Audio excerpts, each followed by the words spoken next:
Yeah, even here. Shalom Aleichem, everybody. In the middle of the Pesach rush, I want to spend the time to learn something from the Parsha Shavua.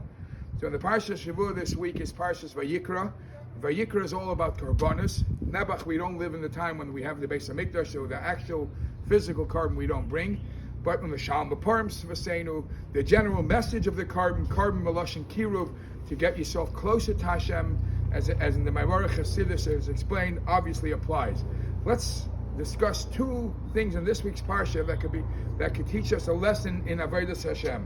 When it comes to the Karbanos, the pasuk says, "Ki chol sa'ar v'chol davash." Don't make it no yeast and no honey, as the Kotzker Rebbe used to say, "Nishu yeast, nishu zoyer." When you serve Hashem, Avodas Hashem, in general, you have to use the middle route. Nothing too sweet, nothing too sour, no extremes. Choose the middle path. But in the same pasuk it says that when it comes to carbon ratius, anything which is a first, then you could use sar dvash. Bikurim, you bring from ta'anim, which is the dvash could be made from ta'anim. The yishtei halechem, you have lechem is made from sa'ar, from yeast. Why there you could have those things? So in Avodas Hashem is, in general, we tell you, once you've established yourself, you do the middle route. But until you establish yourself, or when you're starting, the starting point of a new Avodah, the foundation has to be solid, rock solid. And if it takes for the foundation to be rock solid, a little sa'ar, a little davash, you got to do it. But once you're in the mode, once you're already past that, you always have to have the middle road, not too depressed, not too freilach. In all emotions. That's the first lesson you learn.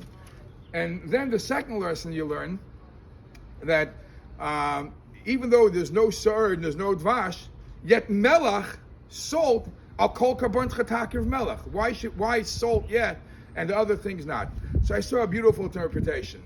The other thing, most of the spices that are brought when you mix into food, the spice, okay, you have a mixture of ingredients and then you throw in the spice and it just adds to the ingredients. Melach is very unique. Salt is very unique. It doesn't add to the ingredient. Melach brings out the best within the other ingredients. It makes the meat sweeter. It doesn't just add something on top to it. Melach shows you, in Avodas Hashem, it makes the person better. It doesn't add something on top of it. That's a tremendous lesson. It brings out the potential in each item. In the person, it brings out your potential that you haven't revealed. Then there's a second parsha in this week's parsha that it's a lesson of Avodas Hashem, and that is there's a carbon called carbon oil of a yared. Carbon oil of a yared is, God forbid, when somebody sins and he wants to bring a peace offering, a atonement. So if he's able to,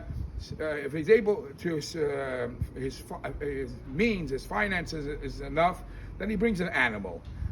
It costs more. If he can't do that, he brings a mincha. And if he can't do that, he brings birds. And if he can't do that, he brings a mincha flour. Okay, it depends, whatever a person has. He can't create what he doesn't have. But it's interesting to know, when it comes to bringing an animal, he brings one animal. When it comes to bringing a bird, he brings two birds. Why two birds? One for the chatas and one for a oila. Why does he have to bring a oila? By the guy who's bringing the animal, he just brings one animal, it covers it all. So the Ibn Ezra asked this question, and the answer he gives a couple answers. One answer he gives is, when the person comes, here's this other two people asking for forgiveness. One guy comes with an animal, and the other guy, Nebuch, doesn't come to birds. So when he comes to the bird, he starts having thoughts, doubts. What's the doubts? Look at him. Why does he have more than me? And he starts having hirhudei halev, bad feelings. Why don't I have what the other person has? So therefore, the person who's coming with birds has to bring two. Echad l'chatas, ve'echad la'oila. Because the oila, Chazal tell us, is mechaper and the hirhudei halev, for the bad thoughts that you have. And we know that you have this jealousy, or you have this feeling, what's going on? Why don't I have what other people have? The question many ask, if this feeling doesn't only happen when you see somebody else bring a carbon chatas, he should have that feeling all the time of his life when he sees other people have more than him. But this is what it is. The second teretz to Ibn Ezra is when the person gives the chatas, there are parts of the chatas which are consumed on the mizbeach. So the person giving it feels, Hashem accepted something what I gave him.